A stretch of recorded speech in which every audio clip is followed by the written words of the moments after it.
This week and next, we're going to study a section, we're going to study like the whole chapter of John chapter 4. So you can get out your Bibles, you can get on your apps, and start getting there as I kind of work my way into it. We're going to go over John 4. We're going to begin to discuss the idea of God's purpose and will for our life, your life. We're going to, finding God's will for your life is what we're going to focus on. Trying to figure out what God made us for. Yes, God made you for something. He made us for something.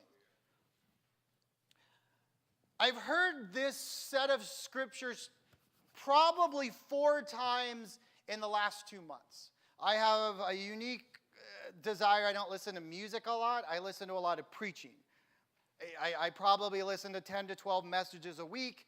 And I heard this message the last couple months at least 4 times. The chapters and some of the ideas. And so as we were writing this message in this tone for the next 2 weeks, I was like, I got it. I know what we're going to talk about. I am so excited to talk about this message. And so if you were in our small group a few weeks ago, you're gonna like, hey, I remember this part, because we were working ahead a couple weeks ago in our small group. So we're going to talk about finding God's will in our life.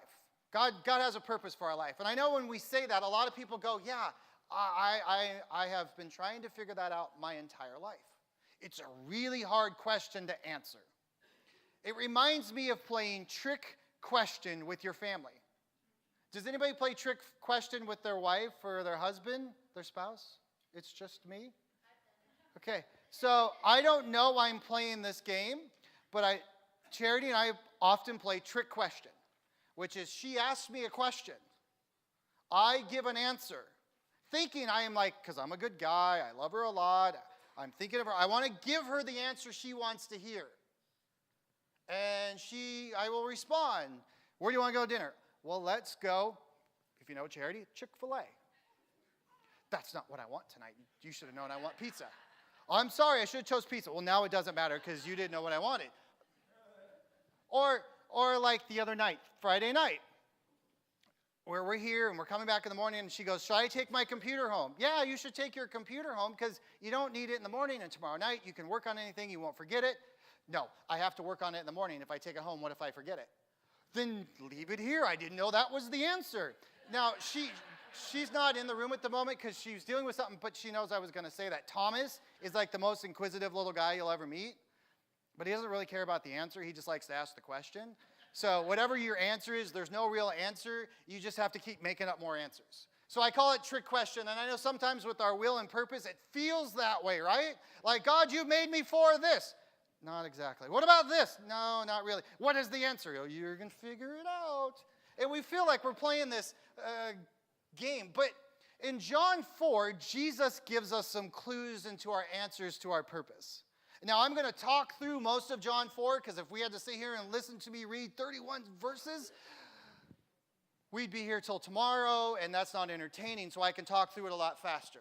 So, starting at John chapter 4, verse 1, Jesus and his disciples have been out baptizing people. The Pharisees hear about it and says, no, you can't do that. We're going to get this Jesus guy because he's been baptizing people. Well, it's not Jesus, it's the disciples. They don't know that. So they're like coming to get him. The disciples and Jesus say, we got to go from Judea and we're going to go to Galilee. We got to get out of here. We're going to get to the next town. So they decide to move on. Now, I'm sure if you were there, that Jesus said, we're going to Galilee. And the disciples went, we know the way how to get there. You go this way. And Jesus went, no, we're going to go that way. Because the verse says that Jesus had to go through Samaria. Well, the thing is, he didn't really have to go through Samaria. See, the Jews and the Samaritans, they don't like each other at all. Like, we think Hatfield McCoys, we think Cougars, Huskies. No. Like, there's no concept today of how bad these two groups of people did not get along with each other. So Jews of the time would go around Samaria. And Jesus is like, no, we're going to go through. See, the Samaritans, in the Jews' eyes, were subhuman. They were the dirtbags. They were scum. They weren't even quite people.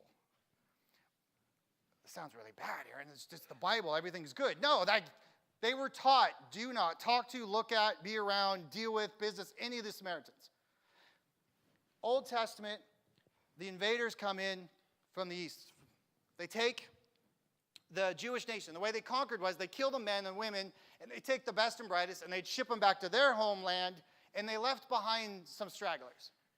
And then they would breed out the race. So the Jewish people left when the invaders came. They started to have children with this other foreign nation, and their children started to be half Jewish and then quarter Jewish, and after time, they didn't have much Jewish blood left in them. They were kind of this mutt race. And when the Jews came back to Israel, they were like, you people, took the side of our enemies. Well, the Samaritans, hey, let's help us rebuild Jerusalem. We want to help you. No, get away from us. And they'd fight with each other. And the Samaritans built like their own cities, and they built their own temple because they no longer believed in the main temple in Jerusalem. And they took the Jewish traditions of religion, and they kept some of them. They kept the idea of a Messiah, but then they kind of added some of their own pieces. So they had even competing religions.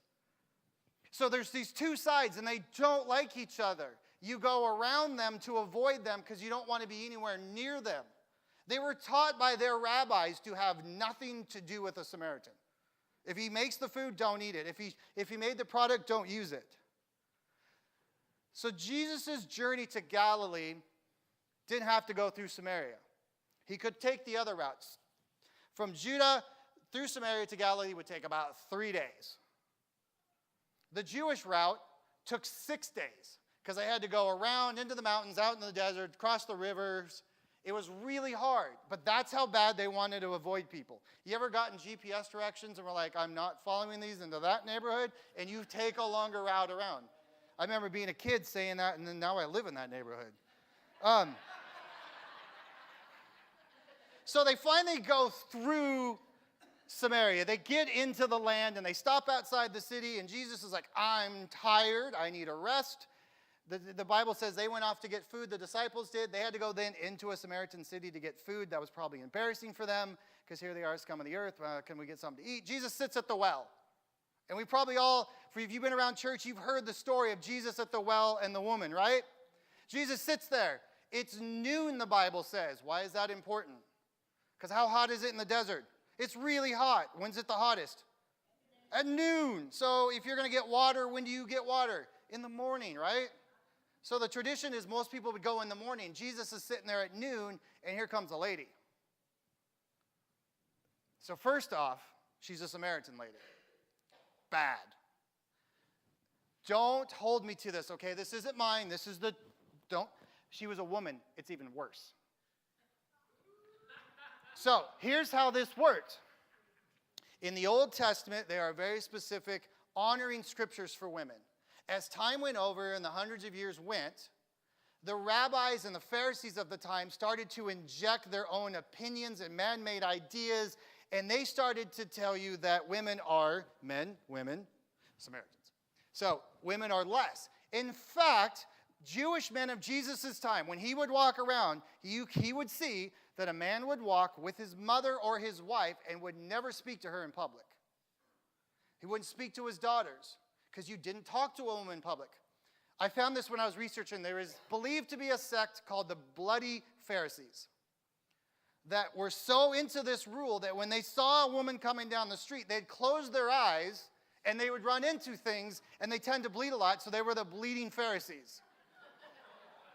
So Jesus goes out of his way to go somewhere no one else will go, sits at a well, and here comes a Samaritan woman, the lowest of low, to come to the well, and he's like, hey, how's it going? Hi. And they talk for a moment. And he's like, hey, can I get a drink? And she's like, well, okay. And then he gets a drink. And then he starts to say, like, hey, by the way, I know you. Like, okay, really, you don't know me. Yeah, you've had 5 husbands. So 1 was bad, 2, 3, 4. This is bad. And you're living with the 6th guy, and he's not your husband. And she's like, how would you know that? Well, because, geez, sir, now that you've told me that, let's talk about how we each differ in our worship. Jesus tells her who she is. He starts speaking truth, and then she goes off into another topic. You ever You get in an argument, don't want to talk about it, so you change the subject. Because, they wanted to worship in this temple, and she's like, well, I know you worship in this temple, and then there's the Messiah when he comes back, and he'll speak truths, and Jesus is like, hello, that's me. I just did that. Now you know I'm the one who they spoke of. I'm the Messiah. She freaks out because she realizes she's talking to the promised Messiah. And then the Bible says that the disciples show up. She bolts. She takes off running. One, probably because she's really excited because she's just met the Messiah. Two, she probably sees all the disciples coming, sees how they're looking at her like, why is he talking to that woman? And she probably's like, I got to go. And she goes in a hurry because she leaves her jug. That's the whole reason she came. You guys getting the picture? This is where we're at. So Jesus is sitting there. She's gone. The disciples come up, and they're all looking like, who, what? And it starts in John 4, chapter 30, or John 4, verse 31 and 34. We're going to have it on the screen. It says, meanwhile, his disciples urged him. They came up to him and said, Rabbi, eat something. Because they went to get food, and they said, hey, eat something. And he says, I have food to eat that you know nothing about. Then his disciples said to each other, because they didn't say it to him, they didn't have the guts to say, who fed him? Could someone have brought him food? And Jesus responds, my food, said Jesus, is to do the will of him who sent me and to finish his work. They're looking like, who brought you a sandwich? And he goes, I got filled with something other than food, but I'm full because I was doing the will of him who sent me. He says, I'm walking out my purpose. God has a plan for me. He has a will for my life, and I'm walking it out. That is man's eternal question is, why am I here and what's the point? And we often ask that question, why am I here and what's the point? What am I made for? What is God doing with me? Did he just make me and forget about me? But I want to start with, if we believe that God is the star-breathing, planet-creating, human life-breathing God that we believe he is in Genesis, if we believe that same God gives up his son to pay for our sins because that thing he breathed life into just kept sinning against him, he says, now I'm going to fix it by sending my son to pay for their sins. So the God who breathed life into us paid for all our sins. If that's the God we serve, don't you think he kind of has a plan and a purpose for what he's been doing all this work for? But it's really easy to say, well, I don't think he's got one. But if I look at it that way, wow, I really think he put me here for a reason. He has a purpose for all this. He has a plan. I heard it said this way. When you doubt whether or not God has a plan for you, or if God's done with you, you are literally living proof that he's not done with you by the fact you're still alive. You're literally living proof that he's not done with you because you're still alive.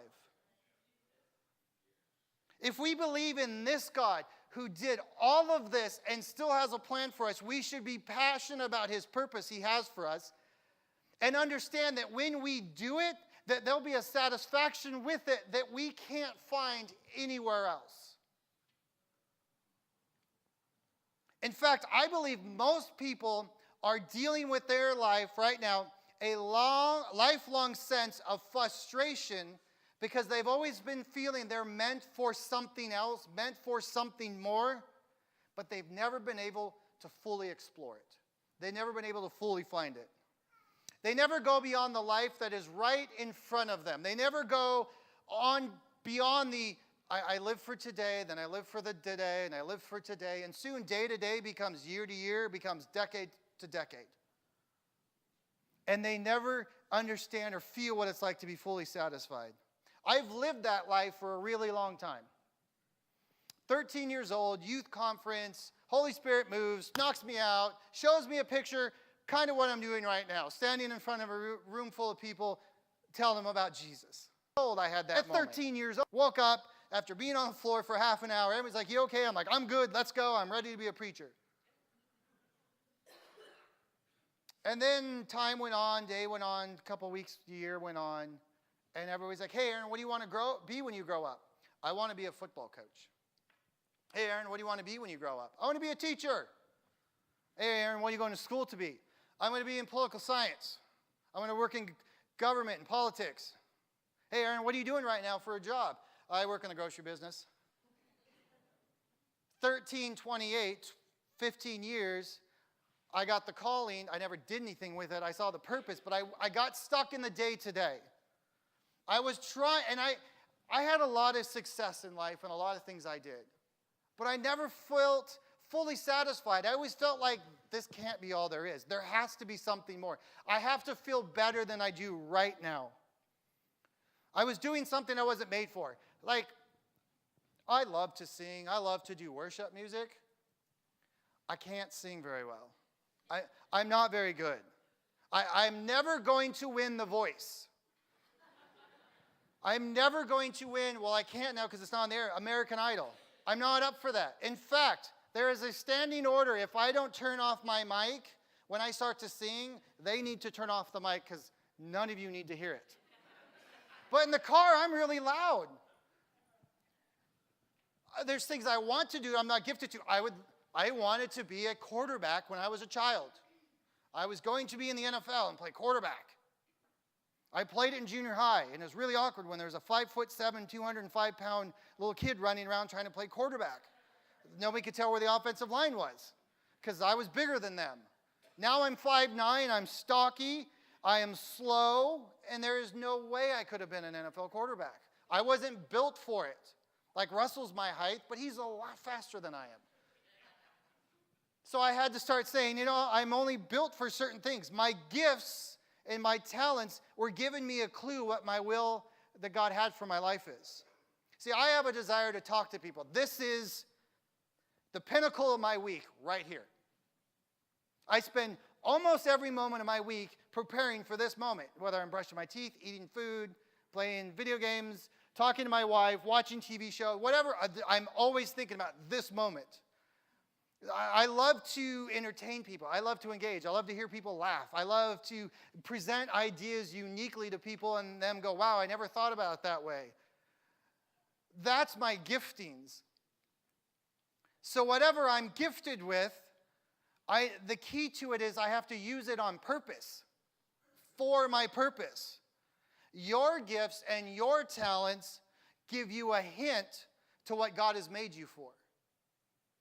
Some of us, it's never to sing, and that's okay. We could just sing really quietly or play it really loud in the car. Some people are gifted to sing but not speak. Some people are gifted in other areas. Maybe it's time that the reality in our life finally needs to be this, that the thing that you were designed for is actually the thing you were designed for. There is something inside of you that's trying to get out. And you have the ability to know what that is. And it wants to lead you towards your purpose. How much better would your life be if you started to walk out your purpose in life? How much more fulfilling and satisfying would that be? So the question still is, how do we know what that purpose is that God has for us? This story gives us a clue. It gives us a road sign in our life to look for. The disciples come back and they tell him, hey, we brought you food. You need to eat. And he replies, I'm good. I've eaten food that you know nothing about. I'm satisfied. My belly is full. I'm content. What I have just done has filled me with the sensation of completion. A lot of you will know this feeling on Thursday. Sometime Thursday afternoon, you're going to know what it's like to be full. So full that you're trying to discreetly unbutton a pant button. Maybe it's just me. You're going to be satisfied. You're full. There's no more hunger. You're excited because you got family around you. You're comfortable on a couch or a chair. Maybe you got the football game on. And you're going to be like, this is life. That same feeling, Jesus is trying to tell you that your soul gets that same response when you work out your purpose. That it can be full and satisfied. that your emotions will be filled. You'll experience satisfaction that nothing else can do. You'll get that satisfaction like being full with food, but there's no carbs and there's no calories. And I want that in everything. See, we've looked for that. You're wired to have like needs and parts of your hearts that only certain things can fill. And we try to stuff that part with our jobs, with our family, with food, with entertainment, with music, with addictions, with our attitudes, with relationships we have, our careers. All of that money is all trying to fill that void that only one thing gets to satisfy. And he tells us this with food in this chapter, and it's in the whole Bible. You constantly get this bread and food and manna description when God's trying to say this is what you'll feel like. It says in Psalms 34, verse 8, "Oh, taste and see that the Lord is good." Deuteronomy 8:3 says, "Man does not live by bread alone, but lives by every word that comes from the mouth of the Lord." It seems like we're being told that our soul and our spirit needs nourishment that comes with doing God's will for our life. If you're not doing God's will and getting filled, you're starving your soul and your spirit. That tends to lead to depression and anxiety, frustration and anger in our life because we're not getting what we need, and so our soul and spirit starts to cry out. But when you do the will, you will be full, and nothing else in your life can compare to it. This making some sense? So I got your attention? So I know a lot of you are saying, okay, Aaron, we're there. Come on now. Let's go forward. I need some hints. How am I going to do this? What's my roadmap to figuring out my purpose and God's will for my life? How do I walk this out? 3 simple words. Be the church. You guys are thinking something else. 3 words. Be the church. I didn't say be in church. I didn't say belong to a church. I didn't say be a part of a church. I didn't say connect yourself to a church. I didn't say attend a church. I didn't say talk bad about a church, talk to a church, talk around a church. I said be the church. All of those, be a part, be in, belong, those are really good. But the only way to start learning how to walk out your purpose is you do the be the church. May I propose that some of you have been looking at the church, and I'm going to use it right now as this building, this property, this experience on Sunday morning as the church. When somebody says the word church, this is what you identify with. And you've been coming here looking for that hole I told you that only your purpose can satisfy. You've been coming here and saying, fill this hole right there. Fill that one. That's what I need filled. You are coming, and your Sunday worship experience is the sum total of your spiritual walk as a Christian. This hour and 15 minutes. The upside down view, remember, this whole series is about, right now, this is up and this is down, and we need to change that it's actually this way. The view a lot of us have right now is that church exists to fill all of your needs. We come looking for, hey, what's in it for me? We have a society that has driven us to a consumer mindset. Have it your way. Special order everything. And that's what people do on the Sunday. They come, and from 10 to 11:15, it's supposed to be fill them up enough to get them through their whole week. And people are looking for the church, this, to fill everything. The perspective needs to be this way. That we are not spiritual consumers, we are spiritual contributors. Now, we're going to pause. I'm not saying that this has no value. What we're doing right, this has tremendous value. But it's only going to take you to a certain level and a certain part and a certain satisfaction. And until you recognize this isn't the end-all be-all, that there's something more that happens at 11:15 when the bell rings and the door opens, that's the only thing that's going to fill the rest of your tank up. Does that make some sense? So we do that by stop asking, what do I get out of it, and start asking, what can I contribute to it? we have to understand that the church does not exist for us. I know that sounds crazy, but listen to this sentence. We are the church, and we exist for the world.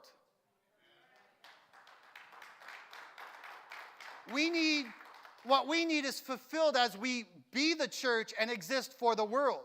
We have to stop living as consumers and start living life as a contributor. So where do you fall on that? Is your perspective, I come, I drop off my kids, I get my donut, I get my coffee, I sit to a good hour and 15 minutes, I go on with my life. I don't have to give, I don't have to serve, I just hear and I'm off. Or are you someone who you're on a team, you help serve others? You serve every Sunday if you're on a team. Maybe you said, I'm a regular giver. I attend a lot of events. Or maybe you're a person who's part of a small group. Maybe your attitudes, your values, and your morals during your week represent the Jesus life that you've committed to and told everybody you believe in. Maybe you're leading someone personally in your life to Jesus Christ. Maybe you spend your week praying for needs. All of that, one of that, any of that is being the church. So how do we live our lives out and find God's will in our life? It's the first point in your bulletin. God calls you to serve in his church. God calls you to serve in his church. Now here's where, over the centuries, we've kind of lost the understanding of the word church. And I wanted to break down how we got there and why we've all learned that it means a building. It means the title Grace Place. It means Pastor Danny's in charge, or Pastor Aaron and Charity are in charge. It means this place. Do you go to church? Yes, I go to this one. In the early church, for the first 300 years that the Christian church exists, that's not how it was. Why? Because they didn't own any buildings. Why? Because it was illegal to own any buildings big enough to hold more than like 10 people. Why? Because it was ruled by emperors, and emperors don't like large groups of people gathering. When large groups of people gather, they start revolutions and overthrow governments. So it was illegal for them to meet in large gatherings. It was too expensive for them to own buildings. And it wasn't until 313 AD that Emperor Constantine made Christianity legal so people could actually meet together. So when the Bible talks about church, it's thinking about the people long before it ever thinks about the building. So as we serve in his church, we need to see church isn't a building, church is the people. We have priority one. And we named it priority one because we want everyone to know our number one priority is serving people, just like Jesus' number one priority was serving people. Serving here isn't about the building, it's about the people. Our language in the past, especially when I presented it, was wrong in the way I presented it, because sometimes I kind of let you know it was about the building. And that's my screw up. I'm sorry. I misled you because I learned it wrong. I taught it wrong. But as I have gone back and really looked, Jesus was concerned about the people before the building, and our job and priority should be about serving people. And when you serve, you're not serving the walls, you're serving yourself because you're the church. So when you serve, you benefit. When you don't serve, we think somebody else suffers. You actually suffer because you're not serving the church, which is yourself. Technically, we don't go to church. We are the church. You, Mike, Vicky, Tiffany, Kath, all you guys, we're all the church. It's all of us. And in Romans 12, we get kind of a direction on what to do. It says, in his grace, God has given us different gifts for doing certain things well. So if God has given you the ability to prophesy, speak out with as much faith as God has given you. If your gift is serving others, serve them well. If you're a teacher, teach well. If your gift is to encourage others, be encouraging. If your gift is giving, give generously. If God has given you leadership ability, take the responsibility seriously. And if you have a gift of showing kindness to others, do it gladly. When you serve in his church, you build up the gifts that he's given you. You're able to train these gifts when you serve people here. You're able to hone your skills. You're able to build up those muscles and then take them out into the world. If you allow me to make a plug for a moment while we're on the subject of Priority 1, it's December 4th and 2 Sundays. We meet at 11:45. We all bring some food. We have a big meal. We'll do a little bit of training. I'm going to tell you about how we're going to train and for the future and how we're going to do a little bit things differently with our teams. Our team leaders don't know. Then you're all going to find out at the same time. It's not very dramatic, but we think it's more useful to you. And we come together in that time because we want to make a statement to this world and to God that our number one priority is not us, but those who God has placed us around. And we're going to work out our life to serve others.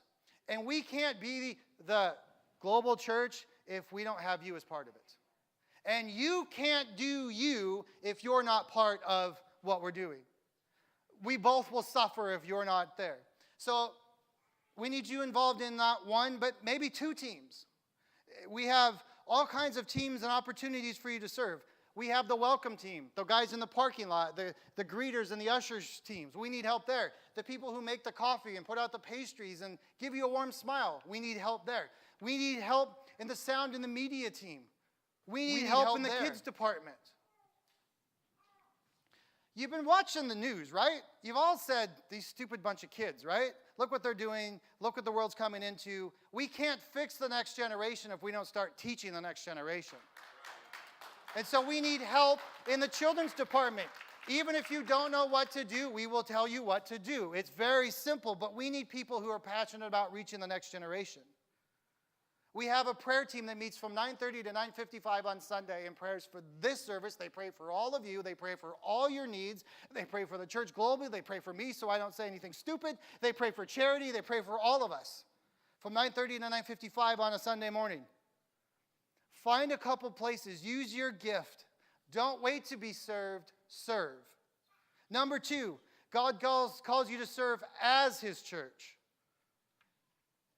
God calls you to serve as his church.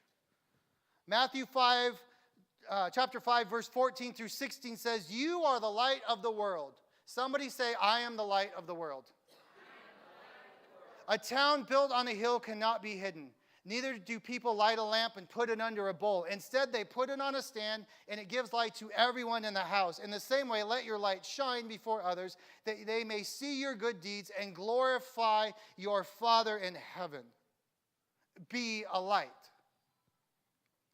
In and as. Here you serve to help and to learn and to be trained so you can go out in the world and serve as the church and bring Jesus everywhere you go. We have to change the mindset from someone will give me my life and my purpose and tell me in a 3-point stance to say, I'm going to go out and discover it, and I'm going to serve as the church and serve in the church and live and serve in my life as the church, and I will find out what God has for me, what his will and purpose. He's not going to not tell you. But until you move, we're back to moving again, there's not much he can do. So go on the journey. Find what God has for you. And I want to talk about God's will for your life and clarify a few things. Because there's been a lot of confusion in our life. And I know there's been a lot of confusion in my life about God's will in my life and what does it look like. There are certain natures of God's will. And we're going to cover, I think, 6 of them this morning really quickly. You've got them written down and some spots to write. The first thing when we're talking about God's will for your life, the first thing he's concerned with is spiritual. God's will for your life begins spiritually. God is most concerned with who you are. I think it's God's mindset, and I think us trying to follow Jesus and his example, I think that speaks to us that maybe we all need to start trying to be a little more like Jesus in our life. Like the movie Grumpy Old Men. The joke is as you get older, you just get grumpier. Like, maybe we should start saying, as I get older, I get sweeter, I get kinder, I get lovelier, I get more loving, I get more passionate about people, I get more accepting, I get more sweet and kind and love. And I realize that, hey, I'm just one little cog in this big, massive plan, and God cares enough about me that he wants me to show some love to someone today. Life that is focused on making the most of every opportunity for Jesus rather than every opportunity to complain, whine, doubt, worry. No, let's Let's be more like Jesus as time goes on. Leading and living as Jesus to those around us, because they're all watching us. And they're wondering, what is it about that dude that's different? What is it about that lady that's different? Let's live that Jesus life to show them who we really are. We sometimes hear will and purpose, and we forgot. And the first place we go is, what's my job, what's my title, and how much money does it pay? But before God even gets to that, he's concerned about, first, who you are. He thinks about the condition of your soul and your spirit. He's concerned with you first becoming who you've called to be, and then secondly, he thinks about who you've been called to. It's relational. Who he's called you to be. Your job is not about your job. It's about the people you've been assigned to affect and the people that you've been assigned to connect with. God is more concerned about who you are and who you are affecting than anything else. We can get caught up in titles and the prestige that comes with it, and our rewards become recognition. You did a really good job. Here's a plaque. You did a really good job. Here's a bonus. Here's a really good job. You did a promotion. And that can become what we tried to feed our soul with. When that happens, it can cause you to actually lose the nutrients, the nourishment that comes from realizing your talent and skills are in you so you can reach a specific type of people. Think about it this way. You're skilled to be a carpenter, an electrician, and a masonry, and grass, because God has assigned you with specific skills to reach those people that are right there in the midst of all that. So it's not about building a great wall or a beautiful ninth fairway, which please keep up doing that. It's about the people you come in contact with. He's put you there for that. We think vocationally before we think rationally. We constrain what God can do with us. Third thing on the list becomes your vocation. It's what he's called you to do, what he's gifted you to do. Sometimes we can even think, well, I don't really feel like I'm suffering enough, and I always was told that doing God's will means I have to suffer, and it has to hurt, and it has to be really hard. I know as a kid that's what everyone told me. I'm just trying to tarry and make it to heaven. It's so hard. That's my grandpa's view. He's 60 years old, and he couldn't wait till he died and went to heaven. He had 28 years to go, and he didn't know it. But it's not supposed to be a life of suffering, because he wouldn't have said, call on me, all of those that are heavy and laden burdened. I will give you rest. I will take your burdens. I will give you my yoke so you can go out and do my will, and it'll be light and easy, and I will help you. We think our job is the barrier to get over. Like, once I get past this job, I can start to do God's will. But it's the mission field you've been assigned. He's designed you for that moment. So lean on him. His burden's light. His yoke is easy. See your skills and talents as your giftings to reach the people that are around you and show them who you are. There is no scale about whose job is better than another job. Be honest, I thought a pastor was pretty high up here, and I thought everyone else was kind of down here as a kid. Yeah, honestly, when we're doing God's will and God's purpose, we're all kind of equal. We're all really equal. He's not going to go like, hey, you were a pastor. Good job. Hey, man, you had to do that one job that one time. Oh, I'm so sorry, but that sucked, didn't it? Glad you're here. I clean toilets on Friday. I preach on Sunday. As hard as it is to admit, they're really the same thing to God.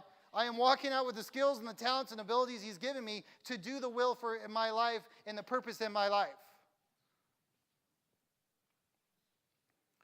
When you start to see your life that way, you have the same spirit that David had in Psalms 40, verse 8, when he says, I delight to do your will, O my God. I delight to do your will, O my God. Your law is within my heart. I delight what you do with your will is because what you want is what I want. It's in me, it's in my heart, and it's what I want to do. The fourth thing about God's will is it's locational. God calls you to certain places in your life for certain times. It's all about where you are right now, not about where you were, and not about where you want to go. It's right about where you are right now. It's right in front of you right this moment. What's right in front of you at this moment? God's put you locationally right there. Which brings us to the next one. Sometimes God's will is seasonal. And we just want to get through a season. We just want to get through a circumstance. We want to get through a job. We want to get through this financial situation. We want to get through this.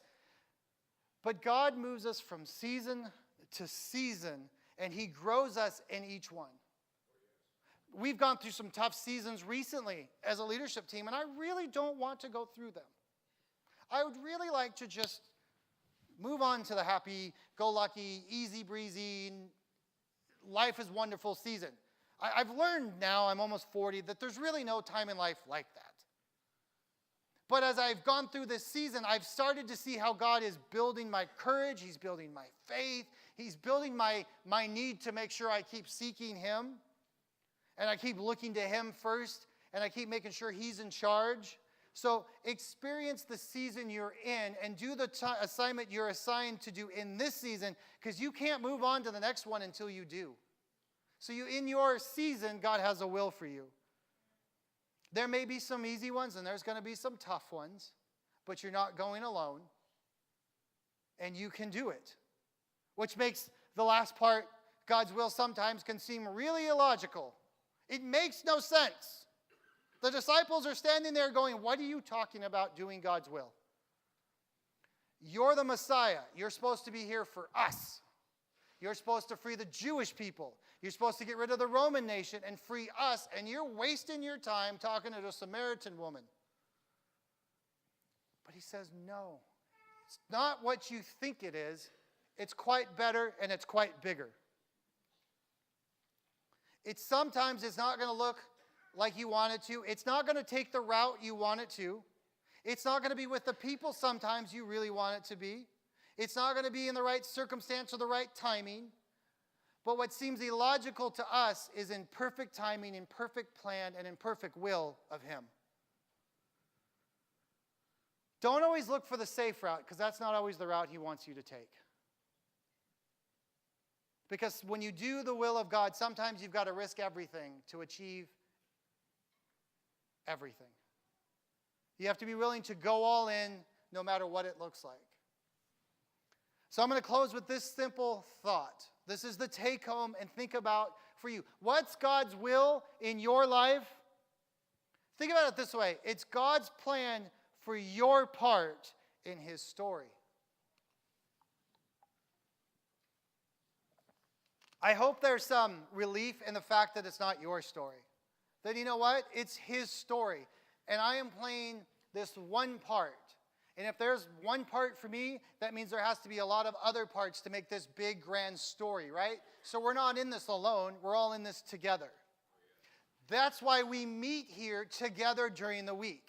Because there are as many things that can only be satisfied when you come together as community, worship, hear the word, be trained, encouraged, build each other up in relationship.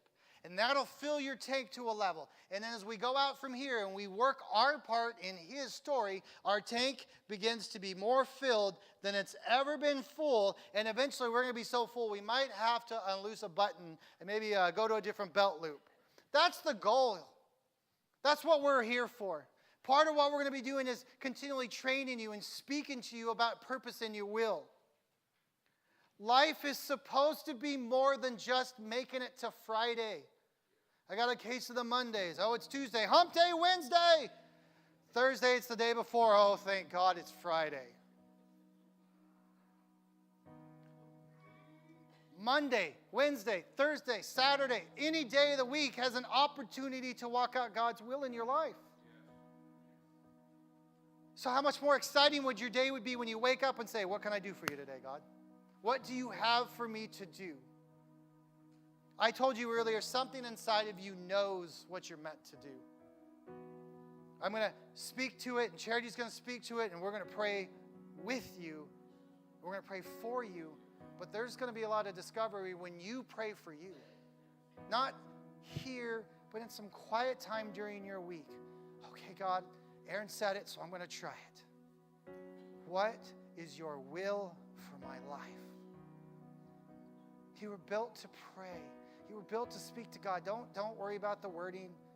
I hope I've shown you at least that. That it doesn't have to be fancy. It doesn't have to say these and nows. Just simply, God, what do you want? What's the answer to the trick question? And how do I walk it out? And I'm going to tell you, he's going to start to reveal it. And he's going to start to show you. And he's going to start moving in it. And then, oh, that felt good. I feel full. Oh, there's a little bit more. That's what life's about. We're going to do 4 things here at Grace Place. We're going to love people. We're going to lead people to Jesus into relationships. We're going to teach you that you have purpose. And then we're going to encourage you to go live it out. And live out that life that God has for you. So live it out this week. Take this home. Find some time and pray for God's will in your life. Close your eyes. Dear Jesus,